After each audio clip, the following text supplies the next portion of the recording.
Assalamualaikum warahmatullahi wabarakatuh. Innal hamdalillah wassalatu wassalamu ala Rasulillah wa ala alihi wa ashabihi wa mawalah la haula wala quwata illa billah mabad. Adik-adik mahasiswa yang berbahagia, semoga semua dalam kondisi sehat walafiat dalam lindungan Allah Subhanahu wa taala. Mari kita awali perkuliahan pada pagi hari ini dengan bersama-sama berdoa. Menurut agama dan keyakinan masing-masing, berdoa dimulai. Bismillahirrahmanirrahim. Bersyukur pada Allah, pada kesempatan pagi ini kita masih diberikan kesehatan sehingga bisa kembali silaturahim, berbagi ilmu, berbagi pengalaman, ya sharing antara kita, baik saya selaku dosen yang berfungsi memantik diskusi di kelas ini maupun antara saudara sekalian, bisa berbagi dari apa yang sudah dipelajari, apa yang telah menjadi pengalaman selama ini sehingga nanti akan semakin menghidupkan diskusi di dalam kelas kita. Nah, pada saat ini kita akan melanjutkan kajian kita dari yang kemarin kita bicara tentang risiko reputasi, ya. Sekarang ini kita akan bicara tentang risiko strategis. Adik-adik saya kira masih ingat ya bagaimana diskusi kita yang lalu tentang betapa reputasi sebuah bank atau perusahaan pada umumnya itu sangat berpengaruh terhadap kepercayaan masyarakat. Bisnis bank yang tertumpu pada kepercayaan atau public trust, kepercayaan masyarakat pada umumnya itu sangat dipengaruhi oleh adanya reputasi perbankan, baik financial reputation, reputasi keuangan maupun nama baik yang lain seperti manajemen misalnya, bahkan yang reputasi yang bersumber dari pemilik bank sekalipun itu mempengaruhi bagaimana kepercayaan masyarakat. Nah, kita akan lanjutkan diskusinya dengan risiko strategis ya. Ada dua kata kunci dalam pertemuan ini. Yang pertama adalah soal risiko itu sendiri dan yang kedua soal strategis. Bicara risiko berarti sesuatu atau kejadian yang bisa merugikan pada perusahaan itu.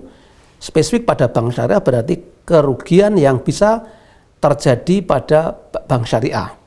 Kemudian yang kedua adalah soal strategis, ini berarti berpikir jangka panjang, menyangkut dengan rencana bisnis bank syariah atau RBB. Kesalahan pada RBB, ini perlu kita cermati bersama, kesalahan pada perencanaan RBB, rencana bisnis bank, itu berakibat sangat fatal terhadap keberlangsungan bank di periode yang akan datang. Pemerintah melalui otoritas, yakni otoritas jasa keuangan, itu sangat berkepentingan untuk mengevaluasi perencanaan bisnis bank itu atau RBB.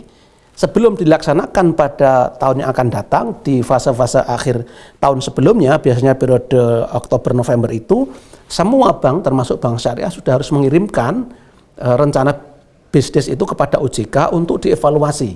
Apakah rencana strategis bisnis bank itu sudah sesuai, relevan dengan kebutuhan bisnis di masa mendatang, sudah mempertimbangkan aspek internal dan eksternal, dan pengaruh-pengaruh lain yang berpotensi mempengaruhi kinerja bank syariah di masa mendatang atau di tahun yang akan datang. Nah, dari sekalian, dalam pertemuan ini kita memiliki target pembelajaran ya, atau apa yang akan kita raih. Yang pertama, adik-adik mahasiswa memiliki kemampuan berpikir yang kritis ya, analitik terhadap perencanaan strategis bank syariah itu dan potensi risiko yang akan terjadi.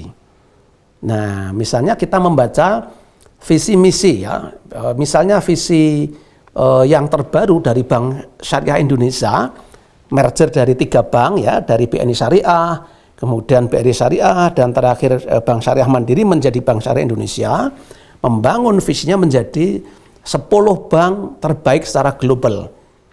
Jadi menaikkan kapasitas perbankan, baik permodalan, aset, pembiayaan, dan seterusnya, supaya mampu menjadi 10 bank terbesar di kawasan global ini. Saya kira luar biasa.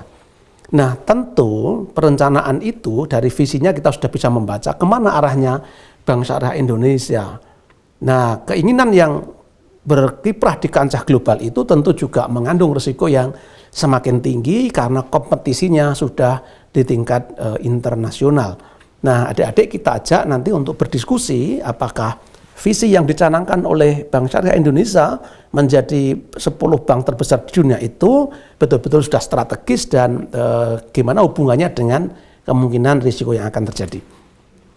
Yang kedua, dari pembelajaran ini lalu kita bisa juga menerapkan risiko strategis itu di dalam adik-adik berkarir atau bekerja di bank syariah maupun di lembaga tempat karya yang lain, bahkan ketika adik-adik mengembangkan bisnisnya sendiri. Jadi bisnis yang kita kembangkan sendiri itu juga mengandung risiko. Nah, kemampuan kita belajar tentang risiko strategis itu nanti juga bisa kita bawa ke dalam perencanaan bisnis adik-adik sekalian yang masuk ke wilayah kewirausahaan. Nah, oleh sebab itu setelah selesai pembelajaran nanti akan kita lihat untuk mengevaluasi seberapa besar daya serap adik-adik mahasiswa ini terhadap mata kuliah atau pembelajaran kita pada bagian ini. Pertama tentang kuis. Kita akan sediakan nanti kuis atau pertanyaan kepada adik sekalian terkait materi dan relevansinya dengan kehidupan perbankan syariah pada saat ini.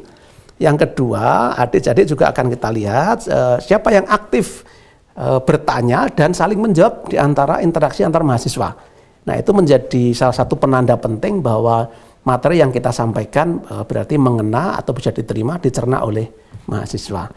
Nah, mari kita lanjutkan ke perkuliahan kita ini, ke perkuliahan yang ada di kelas.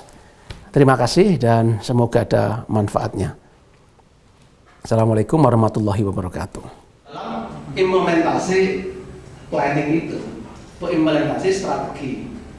Nah, ini hati-hati ya, sudah disusun bagus gitu ya, sampai detail. Bahkan schedule-nya, time schedule juga dibuat, siapa melakukan apa, siapa bertanggung jawab pada siapa, targetnya apa, kapan harus dilakukan.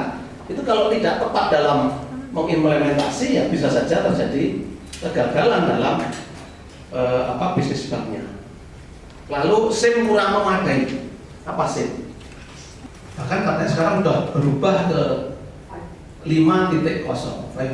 Katanya sudah begitu ya. Perkembangan teknologi uang itu sekarang luar biasa. Faktanya hari ini kita mengenal fintech.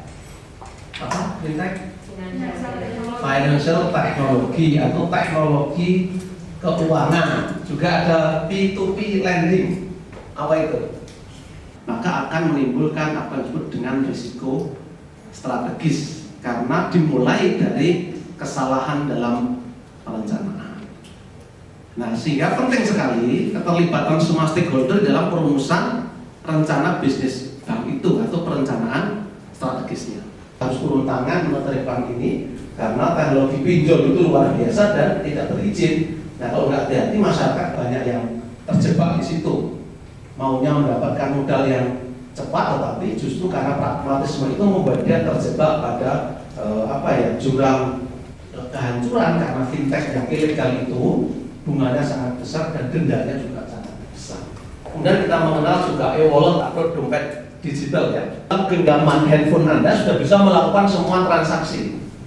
Misalnya mau info rekening misalnya, mau cek saldo berapa deposito Anda, misalnya simpanannya berapa, transfer ke sama anggota BMT atau transfer ke sama bank lain, sama bank itu ternyata sudah bisa dilakukan oleh BMT.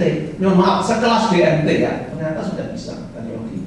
Bahkan sekarang pemerintah melalui Kementerian Koperasi dan Usaha Mikro Kecil Menengah mendorong supaya lahir koperasi-koperasi modern. Salah satu ciri koperasi modern itu adalah menggunakan teknologi informasi.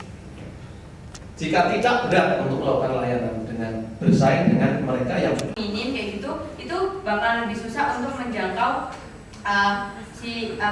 internetnya bank syariah itu. Makanya strateginya biar bank syariah itu bisa menjangkau semuanya dengan teknologi. Teknologinya dikembangkan semakin baik tapi pelan-pelan. Jadi mengikuti bagaimana perkembangan masyarakat. Nggak cuma menengah ke atas, tapi karena bank syariah itu kan targetnya muslim, masyarakat muslim ya. Nah, makanya pelan-pelan. Karena masyarakat muslim itu nggak semuanya menengah ke atas, menengah ke bawah. Jadi strategi syariah. Dan yang kedua, strategi apa yang membedakan antara bank syariah dan bank konvensional dalam menghadapi revolusi industri itu? Oke, ada dua hal ya. Satu, bagaimana dampak atau pengaruh teknologi dan bagaimana strategi yang harus dikembangkan oleh bank syariah yang memiliki spesifikasi berbeda dengan bank konvensional. Dan umumnya mereka menemukan pengaruhnya sangat positif, sehingga mereka memilih produk bank syariah itu. Salah satu dorongannya adalah karena pengaruh penggunaan teknologi perbankan, mobile banking misalnya. Nah, saya kira pandemi COVID-19 itu mengajarkan kita perlunya adaptasi lebih cepat terhadap penggunaan teknologi sampai ke teknologi keuangan. Transaksi digital di era pandemi justru meningkat luar biasa. Lingkungan eksternal apa pengaruh? Dipengaruhi oleh apa? Perubahan teknologi atau yang kita kenal dengan era disrupsi ya, era 4.0 yang katanya sudah berubah menjadi 5.0. Saya kira demikian dari sekalian, dan insya Allah nanti minggu depan kita lanjutkan. Silahkan Anda searching, cari informasi.